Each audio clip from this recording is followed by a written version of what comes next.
and I want to go back to that last possession. So for those of you that haven't watched the last possession, we'll clip it right here. Davis knocked away by Walker and stolen. Walker has it. Ahead to Brown. Brown holds on to it. 6 seconds remaining. Ojeleye. Walker fakes. Walker puts it up. Won't go. Tice on the follow. It misses. And the Lakers hold on to win. What a wild sequence to finish it off. And the Celtics had golden opportunity there, but it's the Lakers who get the victory here in Boston. There's that last possession, and I want to ask a few questions on it. So Caleb mentioned that Brad Stevens should have called timeout. And here's where it gets a little tricky, Caleb, is as a coach, as soon as Kemba steals that ball, bam, what was the first mistake Kemba made? Tried passing it ahead to Jalen, who was covered like a glove.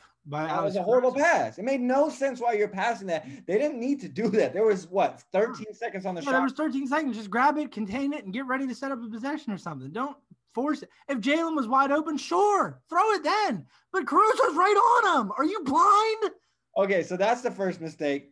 And right there, immediately, as soon as that happens, if Brad Stevens calls a timeout when Kemba Walker steals it, you already know what happens, Caleb. All of Celtics Twitter is harassing him and attacking him for, why would you call a timeout? We had a fast break. You could have just blah, blah, blah, blah. So whatever. And I don't think he's worried about that. But again, as a coach, when you see your best opportunity being a fast break, what happens in a fast break with the last 10 seconds, Caleb? The other team just panics. They freak out. They're not set up on defense. When you call that timeout, what happens? The team sets up on defense. Well, they can set up. But I'd rather them set up than have Kemba Walker take the last shot. Okay, well, you brought that up. So Jaylen Brown bobbled the ball, right? And as soon as that happened, you could say, oh, probably call timeout right there. Why did Brad Stevens not?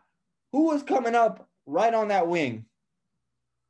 Semi Ojeleye. Semi Ojeleye was wide open at the three. He could have taken it. He said no, kicks it out to Kemba.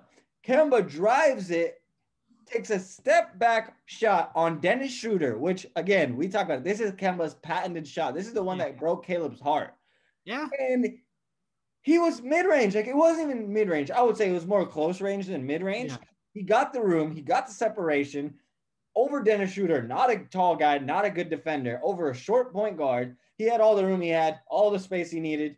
He had the shot he wanted, and he just missed. And that's, if you're a coach, that's the absolute best shot you were going to get. You think they would have gotten a better shot? Now, I understand. Do you want Kemba Walker shooting that, or do you want Jason Tatum or Jaylen Brown? You want Tatum.